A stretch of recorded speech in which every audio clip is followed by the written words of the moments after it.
Good morning, everybody on YouTube. This is Rick Thomas from Obsolete Video Services. Today I am sitting with my Quasar VR-1000, and basically I decided to recap this unit. Brand new capacitors.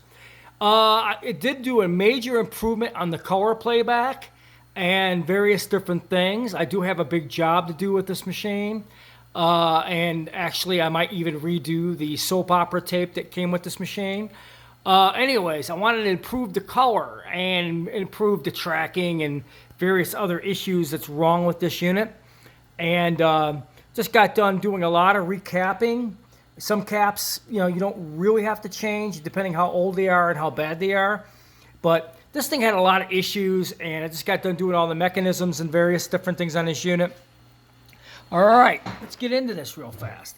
As you can see where my finger is, I just got done replacing a brand new motor run cap. These get really bad, and the motors start to get jerky, and they don't want to stay in sync or track. Very big common problem on old reel-to-reel video machines or machines, three-quarter pneumatic machines that have motor-driven pulleys like this. You want to change out that motor run cap. I happen to have a couple in my parts bin, which was the exact microfarad needed, and that made a huge difference for the tolerances on this machine. More tighter torque, more sync, better sync quality. So I changed out that motor cap capacitor. As you can see, I changed out all the belts. This one I have on order, but this one's working for now, but all the other belts are changed out, including one that's beyond this motor here, and then you got your counter belt right here. This thing was a real pain in the ass, literally. It was sitting in a very, very bad environment, and had to recap all the boards, this board here, and now, as you can see, you got the three lower boards. This is the color board, this is the playback board itself, and this board here has to do with recording. I didn't have to really do this board, but I did it anyways because I just wanted to get the machine kind of back up to where it was when it was new. But as you can see, I put brand new caps through the whole machine. All new capacitors. All the cans were changed out on these. And as I suspected, they were all really kind of dried out. So glad I put some fresh electrolytics in this thing because the electrolytes in these capacitors makes the system flow. When the capacitors are like new, they're part of the circuit, and if a capacitor isn't quite working right, you kind of get funky playback. Well, I just didn't want to go through that with this machine. I wanted to get good solid color and good solid sync. As you can see, I changed out all the caps on the lower bodice board of this unit. This is part of the color playback section and the focus and various different things, and part of the just the clarity of the video. I know you can't really tell, but actually the color is looking really good.